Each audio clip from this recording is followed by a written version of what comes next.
From Amman, Jordan, and streaming globally across the World Wide Web, this is The Fetch, and you are live inside the eye. Today's date is Saturday, August 25th, 2012, and we are getting towards the end of summer. And boy, do we have a great September lineup already lined up for you. But you're going to want to check that out. But before we get into that, we have an exceptional show and guest lined up today. Now, to all of you in the United States time zones, a good morning to you. And to all of you in European or Asian time zones, of course, a good early or late evening.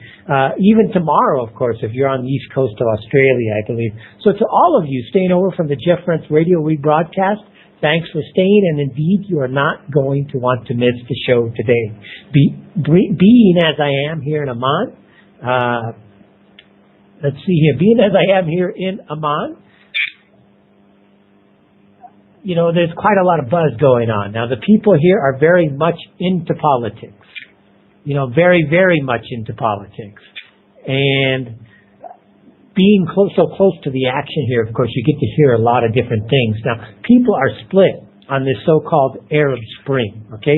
People really haven't figured it out yet here in the Middle East. But people are beginning to wake up to the fact that the Arab Spring is really an international Jewish project headed up by America's Jewish elite. Now, Syria represents a pivot point in this so-called Jewish strategy to reorder the Middle East. Now, no one is happier with the results of what's going on here in the Middle East than is the State of Israel and, of course, international Jewish interests. Now, this week, the United Nations Observer Mission to Syria, they have officially quit and left Syria. Two reporters in Syria now are either reported as either killed or missing. One is a Japanese female camera operator. She's an award-winning camera reporter, and an American ex-Special Forces officer turned embed reporter for the foreign forces operating in Syria. Both of these people were working on behalf and embed into the Free Syrian Army. Syrian and rebel forces are bogged down now in a war to control vital supply lines in Aleppo, which is going to run from Turkey on into Syria. Lebanon has seen days of low-level skirmishes between Alawite and Lebanese Sunni supporters of the invasion of Syria. Syrian rebel kidnappings have intensified, resulting in kidnappings taking place on Lebanese soil. Qatar and Saudi have warned their citizens now to quit and leave Lebanon. There are now protests being headed up in Egypt against the new quote-unquote Islamic President Morsi. Here in Jordan, there were reports that Qatar offered and the United States offered Jordan U.S. $17 billion in loan forgiveness, plus an additional U.S. $7 billion in cash, if only the Jordanian army would push into Syria, create a buffer zone, and send weapons to the rebels. King Abdullah has reported to have rejected that flatly, stating basically that, who do I send them to? Al-Qaeda, so they can come back and fight against me? Thanks, but no thanks. Now, joining me to discuss this and so much more is Imran Hosein from Kuala Lumpur, Malaysia. He is an Islamic scholar, well-spoken, well-respected on international circles, so you're going to definitely want to stay for this show. We'll see you right back after this break. This is The Fetch. You're listening to Inside the Eye Live, intelligent media for the politically aware here on the Oracle Broadcasting Network. Okay, welcome back, everybody. It is The Fetch. You're listening to Inside the Eye Live, intelligent media for the politically aware here on the Oracle Broadcasting Network. It's Saturday morning to you, August 25th, 2005. If you haven't joined us yet, definitely come on over to the chat room, InsideTheEyeLive.com. Click on the live chat button on the toolbar, the menu bar up on the top, and you'll get right into the chat room. Love to have you. Already a good crowd, and as always, a good crowd. Now, joining me from Kuala Lumpur, Malaysia, is Islamic scholar Imran Hosein. Now, Imran was born in the Caribbean island of Trinidad in 1942 from parents whose ancestors had migrated as indentured laborers from India. Now, he is a graduate of the Aleemiyah Institute in Karachi and has studied at several institutions of higher learning, including the University of Karachi, the University of the West Indies, Azhar University, and the Graduate Institute of International Relations in Switzerland. He has worked for several years as a Foreign Service officer in the Ministry of Foreign Affairs of the government of Trinidad and Tobago, but he gave that job up in 1985 to devote his life to his mission within Islam. Now he is the author of over a dozen books on Islam and its place in contemporary society, and his YouTube presence has generated literally millions upon millions of views. So without further ado, again from Kuala Lumpur is Imran. Imran, welcome indeed Inside the Eye Live. Thank you, Dennis. It's not morning, but it's late night here. It's past 11 o'clock at night in Kuala Lumpur in Malaysia. And I thank you for your kind invitation to appear on this. Since I live in Amman, كيف حالك? Alhamdulillah. Alhamdulillah, alhamdulillah. Tamam, كويس? Tamam, guys. All right. For everybody, that is just how are you in the local Arabic vernacular. Now, Imran, we just finished Ramadan season. We discussed this last night. I talked a lot about it on my show, of course, coming from Amman. Can you share a little bit about what is Ramadan like in Malaysia? It's a very enjoyable experience here in Malaysia. It's different from back home in the Caribbean, where we are a small Muslim minority, and here the majority population is Muslim. And so it's wonderful really to see the whole city fasting, to see the whole country fasting, and to see the non-Muslim Malaysians showing respect for Islam and for the Muslim fast of Ramadan, where elsewhere in the world, in many places, the Zionists are waging war, undisguised war on Islam. So it's refreshing to be in this part of the world, and I'm sure many in the American audience who are listening to me will share this view that it's very refreshing to be in a part of the world where you do not feel the sting of the war on Islam. Now, I have a question. Here in Amman, we have, of course, a lot of Saudis come during summertime because it's just too hot in Riyadh and Saudi this time of year. But when Ramadan is summertime like it is now, all the wives call and say to the husband, you come home now. Do you have this same problem situation in Malaysia? No, the temperature is a little bit milder here in Malaysia, and there's rain.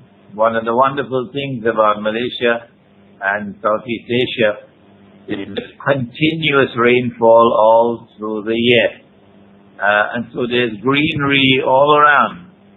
And when an Arab comes from Saudi Arabia or from other parts of the world, in the Arab world, and they see this lush greenery all around, it looks like heaven to them. So here in Jordan, the wives are also known as the Mukhabarat, or the Secret Service. So when they say come home, the Mukhabarat's not calling the husbands home during Ramadan. Well, I can't speak about the conduct of the Jordanian men, because I have never lived in Jordan. I just passed through Amman while traveling several times. But yes, we do live in an age in which there is a breakdown of sexual morals around the world.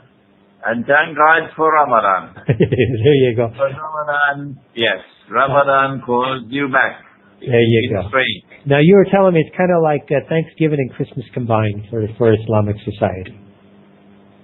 Yes, because in Malaysia, the exodus of people that you find in the United States at the time of Thanksgiving, everybody heading back home to their families wherever they are, airports packed, the roads packed, the same experience we have here at the time of Eid, at the end of the month of Ramadan. Except that in Malaysia it's a little bit different. That elsewhere in the world we celebrate the end of Ramadan with 3 days of festivity, 3 days of enjoyment, of visiting friends and family and so on. But over here in Malaysia they celebrate for the whole month. That's a 2-month holiday for Ramadan. 2 months, yes. I got a question. Yeah, go ahead. They work during Ramadan. Ramadan is not a month of holiday. Correct. No, but it's When slows down Ramadan comes, then it's the time for the holiday, Yeah. Now, I had Jim Fetzer, Scholars for 9/11 Truth, here 2 weeks ago, I believe, and he mentioned problems with Wikipedia. Now, when I was doing my research for this show, I went to your Wikipedia page, and where Jim Fetzer had his Wikipedia altered heavily, yours has simply been deleted. Are you aware of that? I hardly ever go to take a look at it. I must go and do that. Yeah, your Wikipedia page, apparently people aren't too happy with you. We call Wikipedia Zaya or Jewpedia because of the heavily influence of the Hasbarat, that go in and alter the pages. But they're not happy with. I think they just deleted your page. Okay. It's gone. I was not aware of that. Yeah. It's gone. So yeah, I thought that was rather interesting. Speaking this morning, we're going to just get into this real quick. We've got about a minute and a half to go. You mentioned why you are really interesting, or you have such a unique perspective on Zionism, on Islam, and the global scene is because you were actually educated in geopolitics. Can you get into that real quick? Your education, real quick, 1 minute. Yes, I did my university education for 1 year in Egypt, and then I went on to Pakistan, where I studied at Karachi University, did a master's degree in philosophy. And then at the Aleemiyah Institute of Islamic Studies, I completed a 5-year course in Islamic Studies. And then when I returned to Trinidad, I applied for a job in the Foreign Ministry, and I was interviewed. And they said, "We'd love to have you in the ministry, but we want you to go back to university and do postgraduate studies in international relations." And that was a wonderful opportunity for me. I studied first in the West Indies and then in Geneva. International politics, international economics, international monetary economics. And it was wonderful to do this after studying Islam. And with that, I'll tell you, when we come back, we're going to go into Imran's time in the United States. You're listening to the Fetcho on Inside the Eye Live on the Oracle Broadcasting Network. And welcome back. It's the Fetcho with Imran Hosein, Islamic scholar from Kuala Lumpur. And you're listening to Inside the Eye Live right here on the Oracle Broadcasting Network. Again, the chat room, Inside the Eye Live.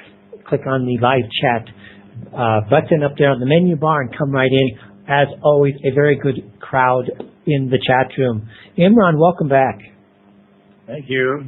And then just going real back now, you finished your education. We talked about your education with you really to prep you for the foreign ministry in Trinidad and Tobago, but you spent a lot of time in the United States. It was after I resigned my job in the foreign ministry, after I completed my contract with government. I left Trinidad and Tobago.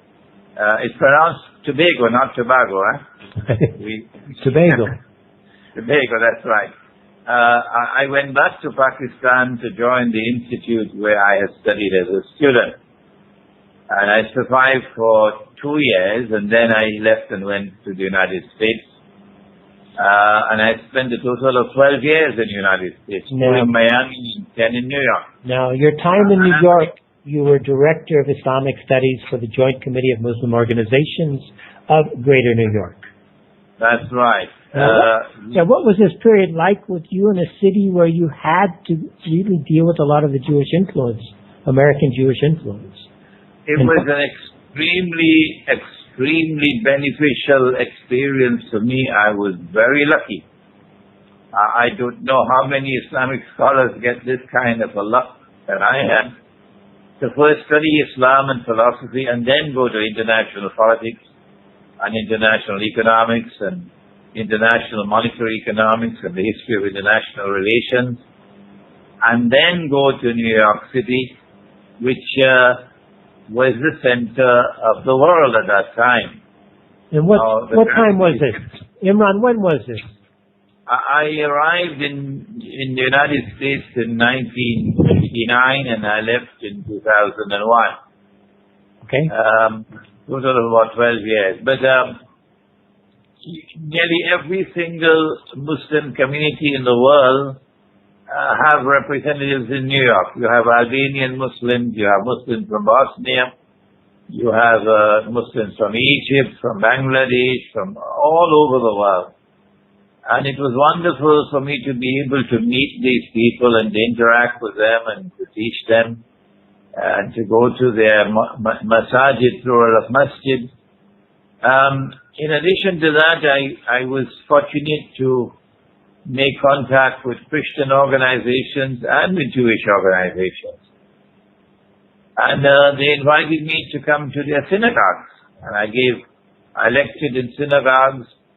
I lectured to a convention of Methodist ministers up in upstate New York. And it was a wonderful experience for me, an educational experience for me. It enriched me. And I thank the Lord for it. What was your experience working with the Jewish community in New York? I learned many things about Jewish business practice that was less than, with which I was less than happy. Unfortunately, this seems to be a characteristic of some Jews, I'm sure not all Jews, of business practices which are really not ethical.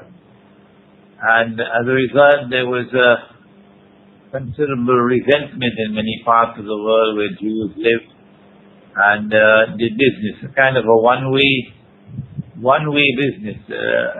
Business transactions should be such that both sides benefit. Both sides benefit. Mm-hmm. But when there's a suction of wealth from one to another, and one community growing constantly wealthier and the others growing poorer, then that's a recipe for eventual hatred and animosity and even violence. And that was something that disturbed me when I learned about it in New York. But on the other hand, it was wonderful to be able to engage in dialogue with Jewish rabbis. And I learned a lot, which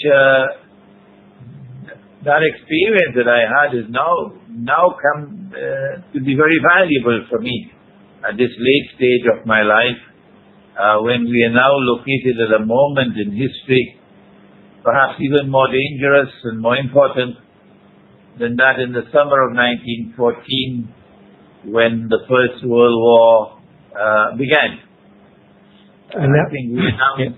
in a more important and a more dangerous moment. Yeah, and actually we're going to get into that later in the show too, with some of your Islamic perspectives on the end of times type of concepts. Going back real quick now, you spent a lot of time then with interfaith dialogues. So you have a lot of experience working in the interfaith world. I did have some experience, not as much as I would have liked to, but after a while, I believed that I had learned enough, and there was no need for me to go any further. Fair enough. Yeah. Now, the Jum'ah prayer, that's the Friday prayers, correct? That's right. Now, you delivered these, it says here, delivered the sermons at the United Nations headquarters in Manhattan once a month for 10 years? That's right, for 10 years continuously. I think I have the record as the only one who did that. And to those who aren't familiar, what exactly are the Jum'ah prayers? I know here, being an imam, but why don't you educate the audience? What is Jum'ah prayers and the significance and of course, your importance in delivering those? We have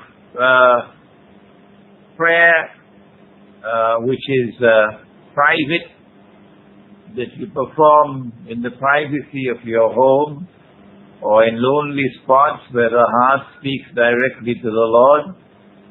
And then there is public prayer, where we must assemble 5 times a day for congregational prayer, and that helps to build the solidarity of the community. And then there is the prayer on Friday, where all the villages are supposed to leave and go to the city. And so you have a larger gathering for the prayer on Fridays, and that consolidates again the integrity and the solidarity of the greater community. On that occasion, the Friday prayer, the Quran asks that you shut down your businesses. Shut it down and hasten to the prayer. Correct. That happens a lot here in the Middle East. Now, what about the use, just real quick to move it along, what about the usage of the prayer here in the Middle East for political purposes like happened in Egypt? It is supposed to be an occasion for public education in the sermon and for building public morale and strengthening faith, educating the people. That's what the sermon is supposed to be. But the imam who conducts the service, who delivers the sermon, normally is given the privilege of choosing his own topic and choosing his own script, his own words. It is lamentable that we now have governments which established different departments to taking control. And these departments present a script to you, and when you go to the Friday prayer, the Imam reads out that script.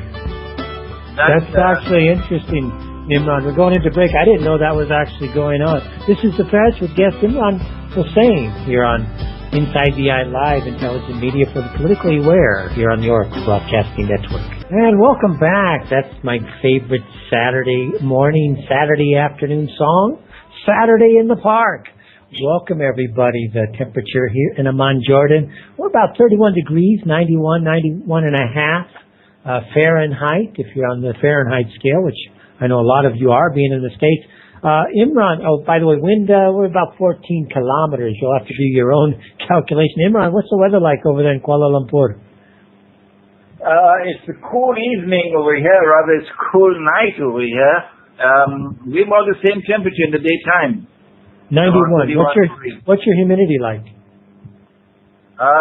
It's not too humid at this time. When the rain falls, there can be humidity. Mm-hmm. So it's just nice weather. It's nice weather, yes. Now, do you really have a winter season over there? No. Southeast Asia doesn't have summer and winter. We in the Caribbean, we got a dry season and the rainy season. In one part of the year, the rain doesn't fall, the grass turns brown, and you have bushfires and so on. And then in the other part of the year, you have a lot of rain. Yeah, I think you might share the same latitude as us in Jordan, and we all have the same weather. But here in Malaysia, it's rain all through the year. Which is nice. Everything's green. Everything is green all through the year. Now, I have cats. I've had to sequester them. My network is back live at the house. First day I'm broadcasting from my home studio in about 3 weeks, actually. So I got like 6 cats running around the house. You have any animals in the house? No, we don't. No cats, no dogs? No cats, no dogs, no. I've had to push all the cats outside except for 2 kittens, but they're still in a box. So they're not going to hurt us during the show. I'll tell you. Real quick, I want to touch on that subject before we left the break. And you're talking about how certain governments are actually handing the imams political statements that they are to read or to script as part of the Friday prayers? Part and parcel of the process of clamping down on Islam and removing the threat of Islam to those who control power in the world involves the clamping down on the masjid to make sure that the masjid is under the control of governments. And when the masjid is under control of the governments, then the governments also control the sermon that is delivered in the masjid. And this is a very sad state of affairs in many parts of the world today, that we no longer have the freedom to choose our own topics and to speak on the topics as our heart and our mind determine that we should do so. Yeah. So this is a retrograde step, yes. Okay. Now, you were in America up until pre-9/11, correct? Yes, I left the United States 2 weeks after 9/11. After 9/11, okay. Yeah. 2 weeks after 9/11 to Why go did- to. Why did you leave? I left to go on a pre-arranged Islamic lecture tour of South Africa. And while I was in South Africa... Sorry, I'm going to interrupt real quick. Was South Africa still apartheid at the time? No. I don't remember. I don't remember. Okay, go ahead. While I was in South Africa, the United States attacked innocent Afghanistan. Afghanistan, the poorest country in the world. Afghanistan, which had waged a war for 12 years for liberation from Soviet occupation. And this Afghanistan is now blamed unjustly for 9/11. I think most Americans are now aware that that's a monstrous lie, and they should be ashamed, absolutely ashamed of themselves, the Zionists who have perpetrated this lie upon the people at the point of a sword sometimes. It is disgraceful. And the one thing about lies is that the Lord who created the world and who sustains the world has built this world as a moral order. And as a moral order, it does not sustain lies. One day your lie is going to explode in your face. Well, I think these lies are not something we want to get into now, but yeah, I think now with shows like this popping up all over America, you're getting those of us who would not have been in the political process involved because we do not like what's happened to our country. And so the first step is awareness, as you know. Once I learned that the United States had launched an attack on Afghanistan, I took a decision that I am not going to return to the United States because I treasure my freedom to speak. During the 10 years that I was in New York, I enjoyed a tremendous amount of freedom to speak. But once 9/11 took place, I understood that that freedom will no longer exist. And so I chose not to return to the United States. Number one, in solidarity with the innocent people of Afghanistan and then of Iraq. And number two, in order to preserve my freedom and independence of Islam. And it has paid off.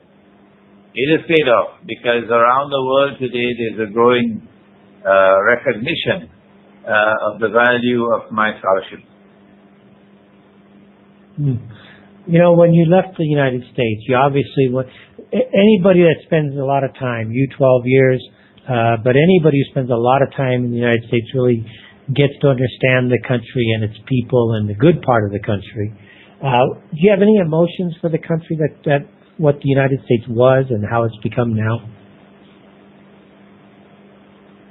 Well, first of all, I'm also a student of history. And for me, it remains one of the themes of the modern age. That so many Americans have forgotten and are no longer interested in the early history of the United States. And innocent people lived on that land, and beautiful people lived on that land. And while they lived on that land, they showed such respect for the land, respect for the water, respect for animals, respect for the clouds. The American Indian people.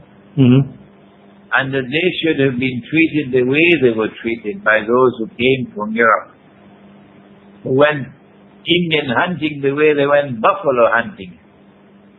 They would kill buffaloes for sport, whereas an Indian will only kill a buffalo when he needed food. And when he killed that buffalo, every single part of that body which could be utilized productively was used. Nothing. But having grown up in a Christian family, not being Christian now, but having grown up in one, this idea that you're referring to me traces back to Torah and this idea of subduing the earth. And they would take the idea of subduing the earth to mean exactly what you're talking about. Do you have the same ideas? I think there was a hidden agenda at work. And some of those, or many of those who left Europe to go to the United States in search of a new life, in search of wealth, in search of freedom, were perhaps unaware of the hidden agenda. But that hidden agenda is manifesting itself clearly today in those who control power in the United States, who control the media, who control politics, who control the banking system. And they do so on behalf of the State of Israel. It's the Zionist Judeo-Christian Alliance. That alliance was at work. It had a hidden agenda in the movement of people from Europe to the United States. And it pursued that hidden agenda, I think, in a very subtle way, that even Benjamin Franklin was not aware of what was coming ahead of him when he spoke about the dangers of the banking system and so on. Mm-hmm. They operated clandestinely, they operated with great skill and cunning, and they were able to hoodwink many of those who left Europe and go to the United States innocently. But what I was referring to was the barbaric massacre and unjust oppression of the American Indian people by a people who by moral standards were far inferior to these American Indians, who showed a tremendous respect for the world of the sacred, who showed respect for the rivers as sacred, for the land as sacred, and the trees as sacred. That world of the sacred that the American Indian understood and loved. The wind was sacred. He spoke to the wind, he spoke to the trees, he spoke to the leaves. That world of the sacred that the American Indian had. Yeah, but I think even Rome, to carry that further historically, going into a break, but Rome destroyed much of Northern Europe's culture that was this way also. Hey, it's the Fetch, Inside the Eye Live here on the Oracle Broadcasting Network. And welcome back, it's the Fetch. You are live Inside the Eye on the Oracle Broadcasting Network. Coming to you live from Amman, Jordan, where again the weather's about 91 and a half degrees Fahrenheit, wind 14 kilometers out of the west, which is of course our favorite country that we don't like is Israel, which is kind of like a non-country. Imran, welcome back to Inside the Eye Live. Thank you. Got a question for you. I've got lots of questions for you. You talked about the surreptitious agenda within the crafting of the American state, the United States. But there's another hidden agenda deep and subsurface, and that is this idea of a clash of civilizations, this clash of the quote-unquote West against Islam. Is this something that is discussed much within Islamic societies? And did you sense this when you were in the United States, that this was afoot?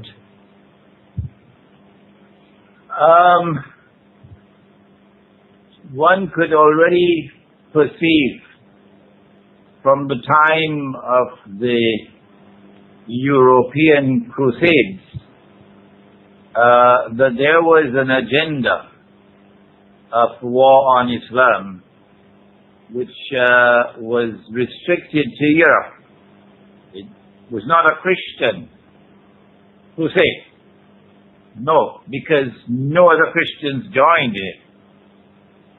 When the Crusaders went to Byzantium, they fought against their own Christian brothers. And they sacked Constantinople. And they took over Hagia Sophia and made it a Roman Catholic cathedral. So it was a European obsession with Islam, which commenced all the way since the Crusades, and it has continued until the British Army defeated the Ottoman Islamic Army and took over Jerusalem in November, I think it was, of 1917. And then the British General Allenby declared today the Crusades are over. What nonsense. The Crusades were never finished. Crusades are still continuing. And the demonization of Islam is not difficult to understand. Those who want to control power in the world on behalf of the State of Israel, they do so because they want Israel to rule the world. And you cannot understand that subject without eschatology. A degree in political science from a university is not going to help you. You need to study eschatology. Christian eschatology, Jewish eschatology, Islamic eschatology. And in order for Israel to rule the world, Israel has to try to subdue or eliminate all potential rivals and obstacles. And long ago, the Judeo-Christian alliance that is backing Israel understood that the most formidable obstacle in the world standing in the way of Israel, standing in the way of a Zionist Jewish state in the Holy Land, and for that state to eventually rule the world, is the Muslim world, is the religion of Islam. And so it was not, we cannot look at this from a micro perspective to see whether or not during the years that I was in the United States there was any resentment against Islam, but rather from a macro perspective, where you see the movement of history in one unbroken line from Europe of constant targeting of Islam in many cunning ways as well, in order to eventually subdue Islam and take control of Muslims. And they have been succeeding largely with governments. But I have a message for them. You may control governments, but you cannot control the people. Now, one way that the governments, of course, and this is just universal, work to control people is through media perceptions. And of course, in the West, we are largely controlled by Jewish interests. It's not even a secret anymore. Basically, Jews own and control Western media. You mentioned in an article, something I had never heard before, that one should be on the lookout for Protestant Islam and CNN Al Jazeera propaganda on behalf of Protestant Islam. What is Protestant Islam? Okay. The Protestant movement attacked Christianity with the argument that they wanted to restore the pure faith, the original faith. And in the process, they targeted the spiritual heart of Christianity and almost destroyed it. Christianity or Christendom used to produce great sages, great Christian poets, people who had a great sense of the sacred and who could convey that in their writings, in their speeches, and in their poetry. And that's almost past now. Yeah, those days seem to be in the past, yes. Yes. Then secondly, Protestant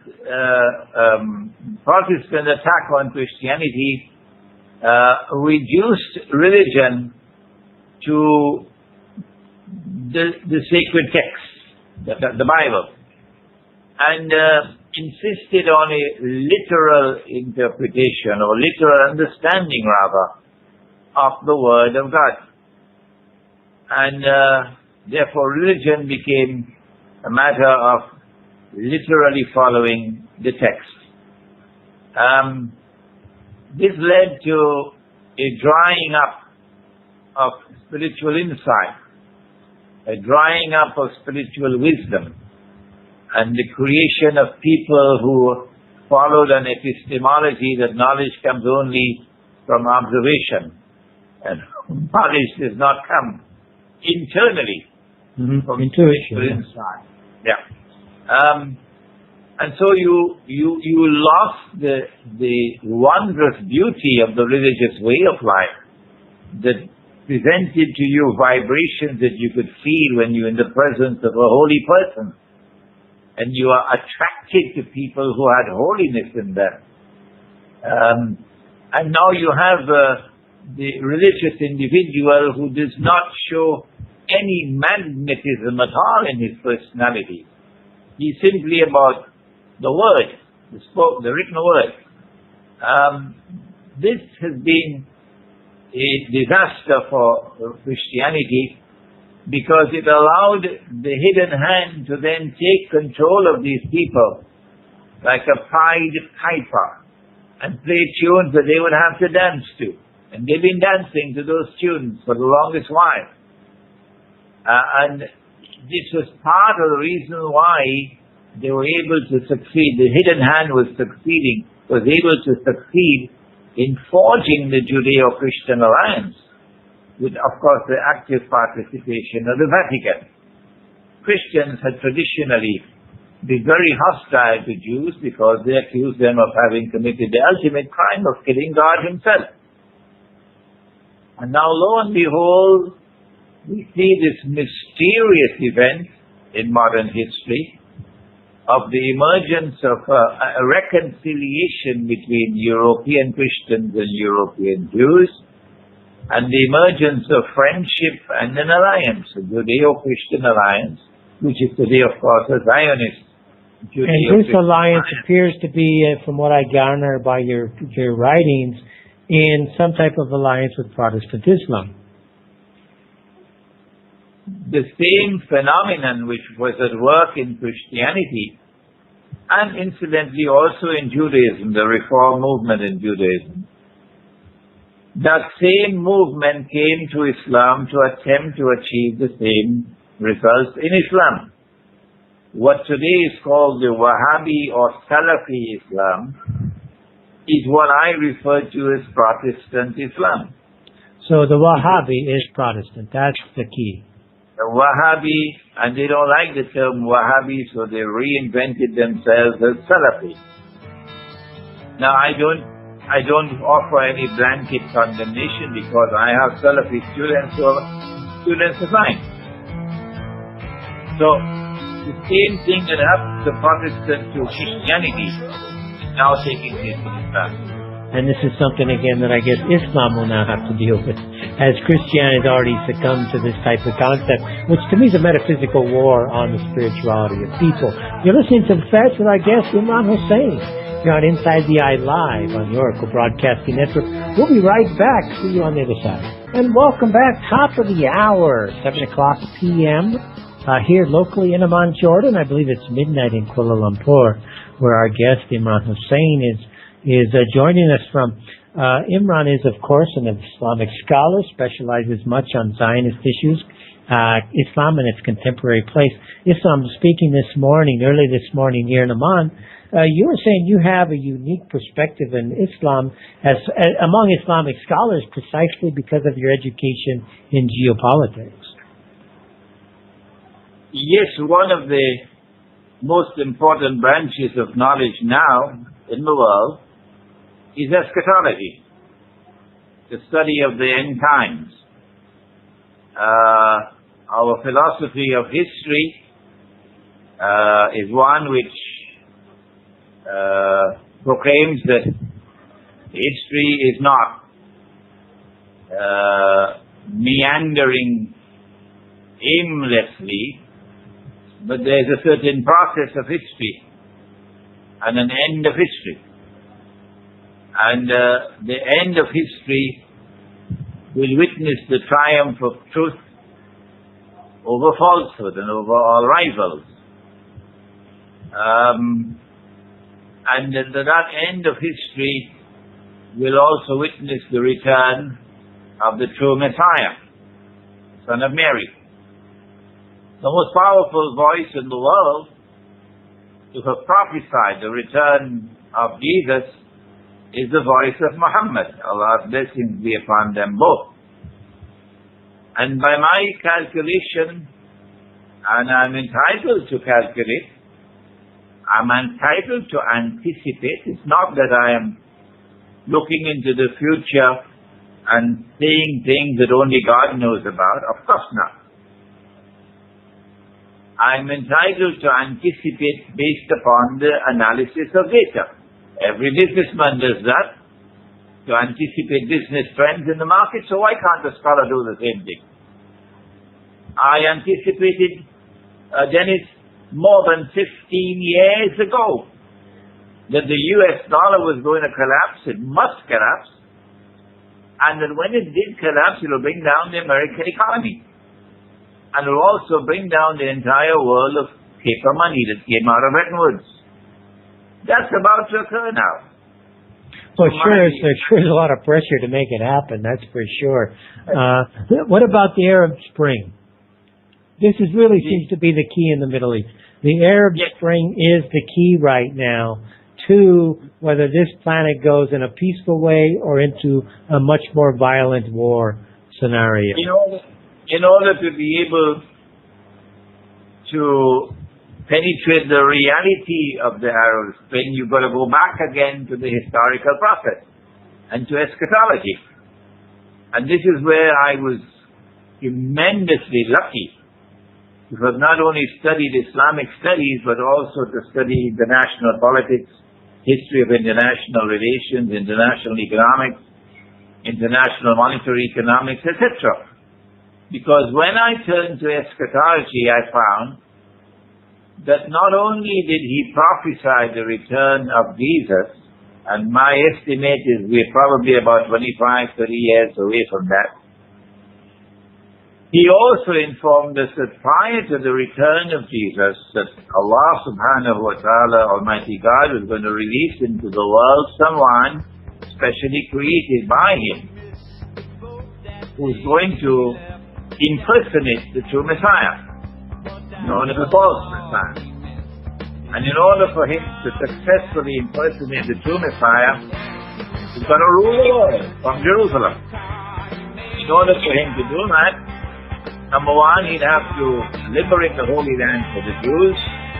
Number two, bring the Jews back to the Holy Land to reclaim it as their own. Number three, restore a state of Israel in the Holy Land. We're going into a break. We'll see you right back. And welcome back. It's the Fetch. You are live inside the eye here on the Oracle Broadcasting Network. Good Saturday, August the 25th to you, wherever you are. Maybe it's already the 26th in the case of our guest, Imran Hosein in Kuala Lumpur. Good morning to you. Good tomorrow to you, Imran. Yes, in the Western way, in the Western world, and the day begins at midnight. Exactly. And in Islam, a day has to end before a new day begins. So when the sun sets and the day ends, a new day begins. Yeah, so that's your sunset. Sunset is the start of the new day. It's the end of one day and the start of another day. That's actually, I didn't know that. I've lived here all this time. I didn't know that. I think that a sunset is a far more wondrous experience and enlightening experience than midnight. You know, I guess something we'd have to just kind of meditate and reflect on and just kind of tune into for about a month to 2 months and see how it works for us. So, talking about the Arab Spring, eschatology, etc. In Islam, and what brought me what brought you to my attention are many people here in Jordan who follow my Kabbalistic work, and they said, no, you need to check out this guy. His name is Imran Hosein. Check him out. He's really good at, this end of times, Zionism, etc. And you were talking to me this morning about a particular passage in the Quran that really predicts the rise of Zionism as you interpret it. Can you share a little bit about that? Well, to begin, we have to make a distinction between the external form of the Arab Spring and the internal reality. And my view is that only eschatology can deliver an explanation of the internal reality of the Arab Spring. Number two, that this was not the first Arab Spring. There was another one 100 years earlier. And this one seems to be repeating what that other one did. Oh, okay. What about the one 100 years earlier? What happened then? I'm not aware of this. The one 100 years earlier was that which targeted the Ottoman Islamic Empire to bring it up. It had already served Western Europe sufficiently. For about 500 to 600 years, the Ottomans had faithfully served Western Europe by attacking and plunging a vicious knife into the heart of Eastern Christian Europe, an unjust knife. And so they didn't need the Ottomans anymore, and so they attacked the Ottomans in the First World War and broke up the Middle East. and brought into being governments that would be clients of theirs. That's how the Saudi regime emerged in Saudi Arabia, through an Arab Spring. And that's how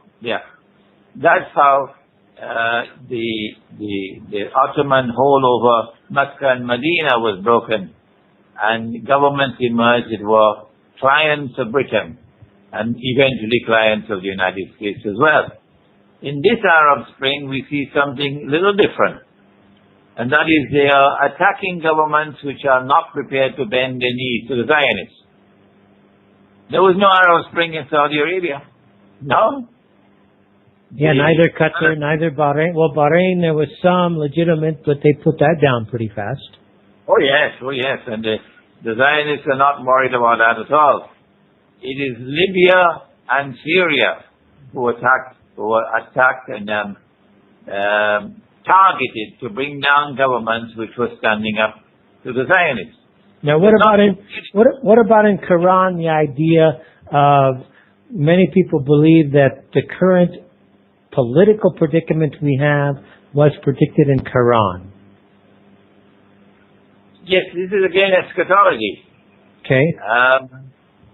The Quran explains to us about the Holy Land and about the destiny of the Holy Land, and that the Holy Land was given to the Jews. I don't know why the New York Times does not publish that on their front page every day of the year. How come CNN does not mention that? And Al Jazeera, which is the sister of CNN, that the Quran says that the Holy Land was given to the Jews. That's there in the Quran. But they never mention it. But the Quran says that the Holy Land was given to the Jews conditionally, whereas the Torah says it was given unconditionally. Which one are you going to believe? It was given conditionally, and every time you violated the conditions, you were thrown out. They get thrown out more than they can count. That's right. So the Quran is correct that it was given conditionally. But then after the time of Jesus, then the Quran says that we broke you up into bits and pieces and scattered you all over the world. And then the Quran says that we placed a ban that you can never return to this town, namely Jerusalem.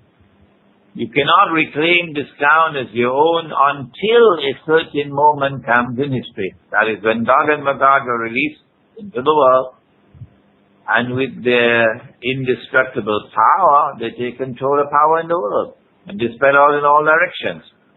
Then you will find the Jews returning to the Holy Land to reclaim it as their own. So they butchered the mythologies and kind of morphed it and used their media to convince everybody that this is the way that the religious texts are supposed to read. That's right. They have changed the word of God. But now, if you go to the Quran, you get a different picture. Yeah, in Quran they warn against this alliance between Christians and Jews. There is a verse of the Quran which I have interpreted for the first time in the way I have done because of my studies of eschatology. It is in the 5th chapter, verse number 51, I think, where Allah speaks about, gives a command, O you who have faith in Allah, do not take the Jews and do not take the Christians as your friends and allies. And this is the beginning of the verse. And all the commentaries of the Quran focus upon some historical events of Jews and Christians and so on. But no one ever attempted to look at this verse in a holistic perspective. The Quran could not have been speaking about all Jews and all Christians, because many verses of the Quran would deny that. So then which Jews and which Christians? The next words which follow in the verse give us the answer. بَعْدُهُمْ أَوْلِيَاءُ بَعْضٍ, meaning don't take such Jews and don't take such Christians as your friends and allies, who are friends and allies of each other. And that is anticipating the Judeo-Christian alliance which eventually emerged in Europe, in Western Europe, not Eastern, Western. And the Quran goes on to say that whoever amongst you turn to these Christians and Jews as friends and allies, you now belong to them. You no longer belong to us. That's the bag of Saudi Arabia, as Muslims. Very good. We'll get more, but what it sounds to me is that basically the unholy alliance between Christian Zionism and Judaism is the bane. We will be right back. This is The Fetch with Imran Hosein here on the Oracle Broadcasting Network. Welcome back, everybody. It's The Fetch. You are live inside the eye here on the Oracle Broadcasting Network. Good Saturday, August 25th to you, wherever you are, 26th. In the case of some people, our guest today, Imran Hosein, Islamic scholar coming out of Kuala Lumpur, Malaysia. Imran, when we went into the break, you were talking about this one particular verse that deals specifically with the unholy alliance between Christian Zionism and modern day Judaism, which I guess we could call Zionism, but it's kind of like inseparable politically nowadays. So basically, this was we could almost look at that as a template being referred to in Quran about the events we find ourselves today within the political sphere, the political alliances that are trying to bring about this concept called Armageddon. Yes, I have been attempting in my public lectures and in my writings to explain this verse of the Quran, this pivotally important verse of the Quran for Islamic eschatology to my Muslim audiences. The Salafi Muslims don't seem to be happy with me. Really? The Salafi? They entered into an alliance with NATO to bring down the Libyan government. NATO actively supported them with bombing the daylights out of the Libyan armed forces, and they succeeded in Libya. And consequence of which today, Libya is now a NATO-controlled country. And when the attack on Egypt is to come, and it is to come because once you study eschatology, you know that, the attack will come from the east, Israel, and from the west, NATO. A naval blockade from the north, the Mediterranean, and with southern Sudan in almost an alliance with Israel now, you can also see trouble from the south. So Israel has cornered Egypt from all four sides now. The Arab Spring was meant to bring to power governments that would be so-called Islamic governments. And that's what they desperately want in Syria. A Salafi government in Syria which will be waging holy war on Israel. Yes. So that Israel would have casus belli. That's what they want, casus belli. So that they can wage a pre-planned war that will decimate the Arabs. So the Arab Spring, Dennis, is meant to prepare the way for the Arab slaughter.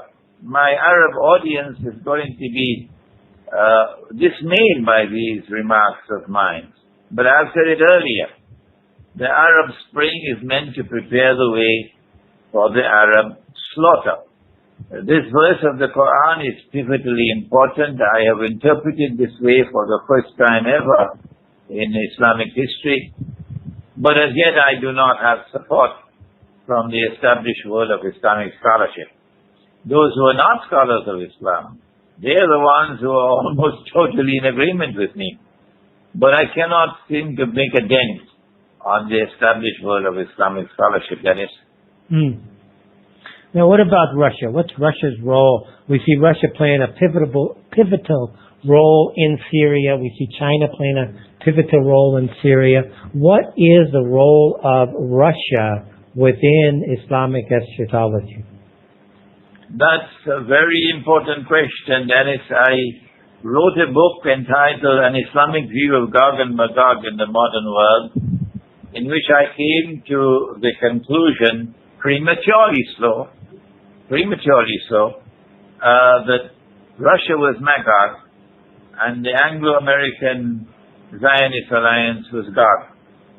I think that was a premature statement on my part. It would be more correct to say, and this is the first time that I'm mentioning this publicly, it would have been more correct to say that Gog and Magog were operating as a hidden hand within Russia as well as within the Anglo-American alliance. And the objective was for Gog and Magog to take these two powers into a collision course with each other. Because in the same way that the Ottoman Empire had outlived its utility, had already served Western Europe sufficiently by subduing and butchering Eastern Europe, so too the two superpowers, the Anglo-American alliance and the Russian alliance, have already outlived their utility for Israel.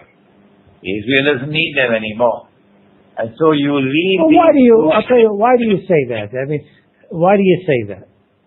Israel needs to rule the world. Okay. And Israel would not want to have any formidable obstacle in its way. Well, another way you could say that Israel already controls these engines or these entities, and therefore they are already serving Israel. The cover is coming off the lid. And the cover is coming off, and many in the Western world are now beginning to see and understand what the hidden hand has been doing for so long in destroying Western civilization, corrupting it and destroying it. Western man is intelligent, and when once the brainwashing can be washed away, he can think and understand, and then he are understanding. And this growing understanding in the West poses a tremendous threat to Israel. In order for Israel to rule the world, it will be beneficial for Israel, for both Western Europe and United States and Canada and Russia, to mutually destroy each other as military powers. What will remain after that, in the aftermath of nuclear war, will pose no threat to Israel. But Russia is also, from the Islamic perspective, not only a country which has been infiltrated by Gog and Magog, but Russia is also Rome, or the Byzantine Empire. And the Prophet has spoken about, the Quran speaks well about that, Rome, and the Prophet has spoken about an alliance with Rome. And we can see that alliance... When you say Rome, people think that you're thinking Rome, the Vatican, but you're really not referring to that, are you? No, Rome began with Rome, when Rome was pagan. But it's R-U-M or something to that, correct? You can pronounce it as R-O-O-M. Rome. The pronunciation, Rome, yeah. Okay, and Rome is really Moscow. No, it began in Italy. Okay. As a pagan city. And then Constantine took it out of Italy and went to a city that he named Constantinople. And there they built the great cathedral, the Hagia Sophia, which was the pride of all Christendom. That is the Rome that the Quran refers to, not the one in Italy, but the one in Constantinople. And the Quran speaks positively about that Rome. When the Ottomans took over Constantinople, then Rome moved to Russia. And our Prophet has spoken about an alliance with Rome. And I believe that that alliance is already showing signs of blossoming, because Iran already has very close ties with Russia. Syria has close ties with Russia. Syria hosts a Russian naval base. And Pakistan is now backing away from the Zionist embrace and entering into closer ties with Russia. And China, we might add. And that's right. They already had long ties with China. But what is most interesting of all is that the Prophet has also spoken about a conquest of Constantinople. The Turkish government changed the name to Istanbul, but since the Prophet referred to it as Constantinople, I will do so to say. Okay, going into a break, Imran. Hold your thought there. This is the Fetch with Imran Hosein here on Inside the Eye Live on the Oracle Broadcasting Network. Welcome back, everybody. It's the Fetch. You're live inside the eye, coming to you from Amman, Jordan, where again it's dark now. I think it's dark. Actually, what I did, guys, is I moved my apartment. The studio that I've made here is a bit on a noisy area, so I soundproofed my room.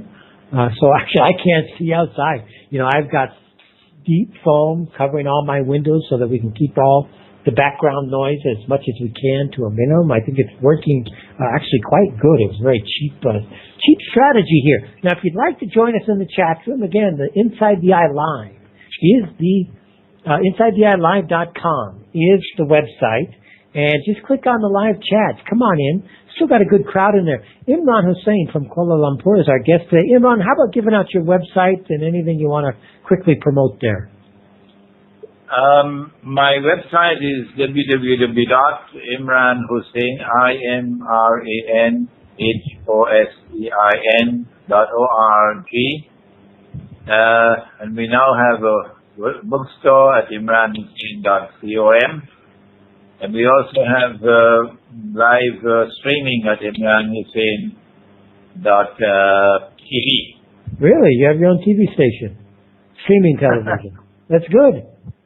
You know, your views, Imran's amazing. Over 1 million. You have so many YouTube videos with over a million views. It's very impressive what you're doing out there.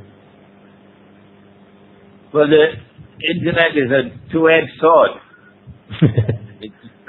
It is the equivalent of an information Guantanamo because of the immense power it wields and can be used by those who control it. Well, yeah, I think we have to understand, though, we have to go compete. We just can't be silent.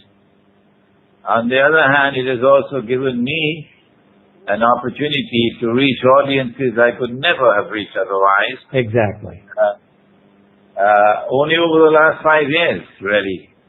My website has grown so great, and a large number of people who are now listening to me. It is something wonderful. But it's a two-edged sword. Do you have any engagements coming up? On the 1st of September, I have a seminar on Islamic eschatology. Really? It's right here in Kuala Lumpur, and there's information on my website. It is a very important subject because we can anticipate nuclear war between the United States and Russia, and they're being set up. A hidden hand is setting them up, I think. I just want to be a devil's advocate real quick. Some of us who study the various, I'm a Kabbalist, I'm a Hermetic Kabbalist, not a rabbinical Kabbalist, which means I study the hidden messages and codes within the English language. Basically Francis Bacon, people like that. Now, when we study these texts, we look at sometimes these texts as being blueprints for the hidden hand. Have you considered that as part of your analysis? No, I don't do that. Okay. I go to the Quran, I use the Quran and I use the word of the Prophet as my primary sources of data for Islamic eschatology. And I try as much as I possibly can not to go to other sources. Mm-hmm. That is not to say that the Freemasonry and Illuminati are not important to be studied, and the world of the occult is not important. It is just that I want to keep a certain purity of my scholarship and allow others to do that work, and they can then complement my work. For example, there's Dr. Omar Said, who's going to conduct his seminar the day after mine, September the 2nd. And he specializes in those fields, while I stay with the Quran and with the Hadith. Okay, I can appreciate that. No, really, I appreciate that, because I took the same purity approach when I developed my work also, so I can appreciate where you're coming from, quite honestly. Going real quick now, this end of times, what is the scenario about the end of times in your Islamic studies? At the very heart of the subject of the end time in Islam is the return of the true Messiah. Okay. As I said to you earlier, I anticipate probably another 25 or 30 years from now. Okay, so what events today are setting that up? Number one, he who has been programmed to impersonate the Messiah, the Christians call him the Antichrist, the Prophet called him Dajjal, the false Messiah. Dajjal, yes. He has to, number one, in order to successfully impersonate the true Messiah, he's got to liberate the Holy Land for the Jews. He's done it already. Number two, No, okay. How has he done that? How has he done that? He's done that through Britain. With the British Army defeating the Ottoman Empire in 1917. Okay, what about the Dome of the Rock? The Dome of the Rock is a building. It's there in Jerusalem. Okay.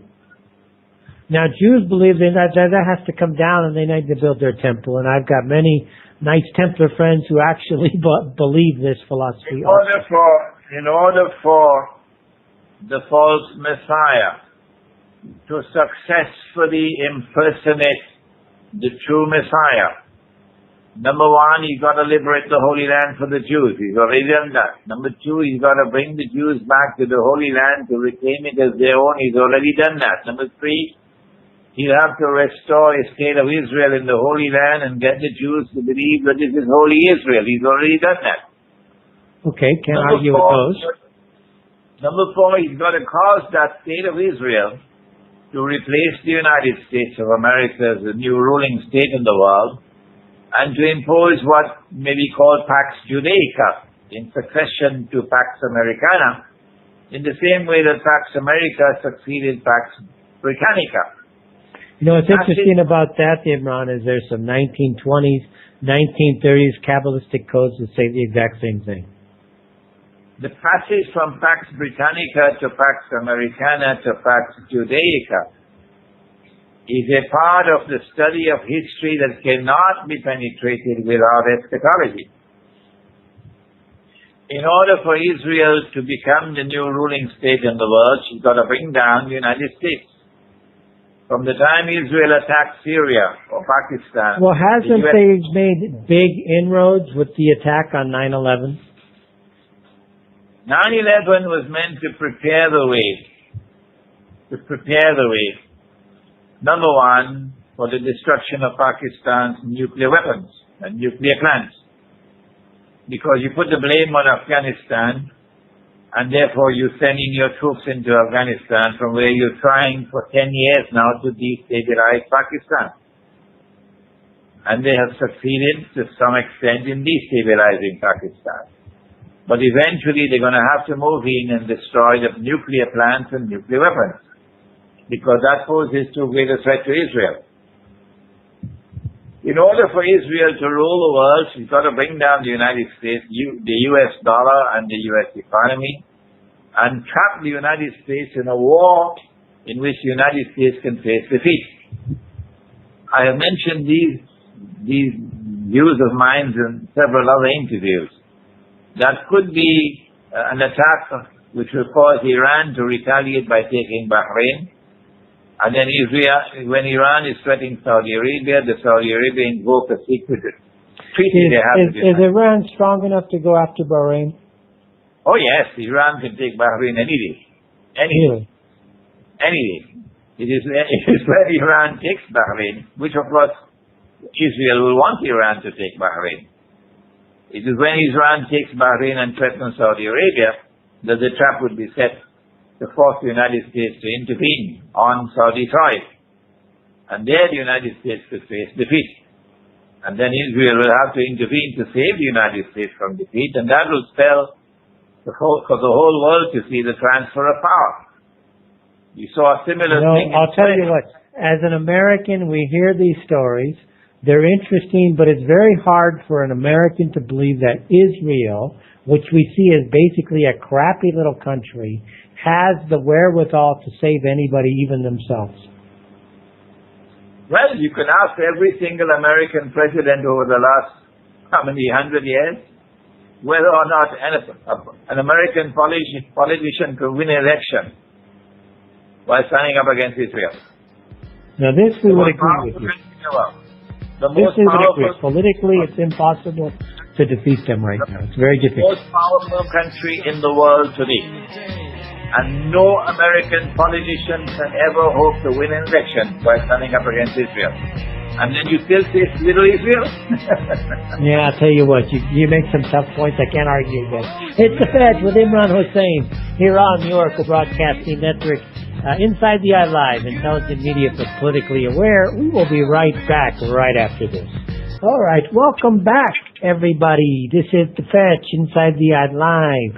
intelligent media for the politically aware.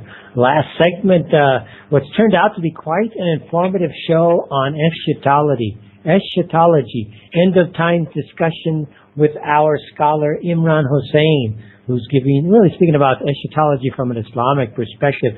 Imran, real quick, we got just one segment to go. Iran and end of times. Where does Iran fit into the equation? Iran is a country which is Shia, and the Shia are the first sectarian movement to have emerged in Islam. They do not recognize Abu Bakr Siddiq and Umar Farooq and Uthman Ghani as legitimate leaders of the world of Islam after the death of the Prophet, Allah blessing be upon him. They believe that succession to leadership in Islam is hereditary and it is restricted to the family of the Prophet, Allah blessing be upon him. We hold that view to be false. Okay. But despite that, we hold the view that the Shia are Muslims and we do not consider them to be non-Muslims. However, the Shia are the ones who are showing the greatest integrity at this time. Iran. Surprisingly, isn't it? Showing the greatest integrity at this time. They're standing up against the Zionists and standing up for the Palestinian cause. And showing, building an alliance with Russia, which is what the rest of the world of Islam should have been doing. And so Iran is... well, by the way, Imran, when you, that comment there, one of the reasons they took out Libya, they want to take out Syria, they took out Tunisia, because many of these countries were client states of Russia. They were not client states of Russia, they were client states of the West. The Tunisian government was acting in accordance with the Zionist plan. The Egyptian government, Hosni Mubarak, was acting in accordance with the Zionist plan. Syria? Syria was different. Syria had an alliance with Russia. Mm-hmm. So these appeared to be spontaneous uprisings in Tunisia and Egypt, but a lot of work went into it. Of course, yeah, now we understand it was all pre-planned, pre-packaged. A lot of work went into it, and we don't have the time in this interview to explain all the different intricacies. True. But Iran is important for us because it is leading the way, and I believe that the attack that is coming on Iran is meant to remove the present government of Iran and to replace it with a Shia government that will put Shia interests first. And that Shia government in Iran might be able to make an accommodation with Israel. That is the danger that we face. Okay, how about Turkey and end of times? The Turkish government has been taken for a ride. Many people believe that, actually. They're playing a very bad hand. They have a good hand, but they're playing it wrong. They were taken for a ride. I don't think that they were part and parcel of a conspiracy in the flotilla to Gaza. I believe that they were innocent, but that whoever it was planning that was able to build a certain degree of popularity for the Turkish government when the attack took place on the flotilla. But the Turkish government has been taken for a ride by the Zionists, and there's a much bigger picture at work in Turkey. It's not just the government. It's a Sufi movement in Turkey, which seems to have been infiltrated by the Zionists.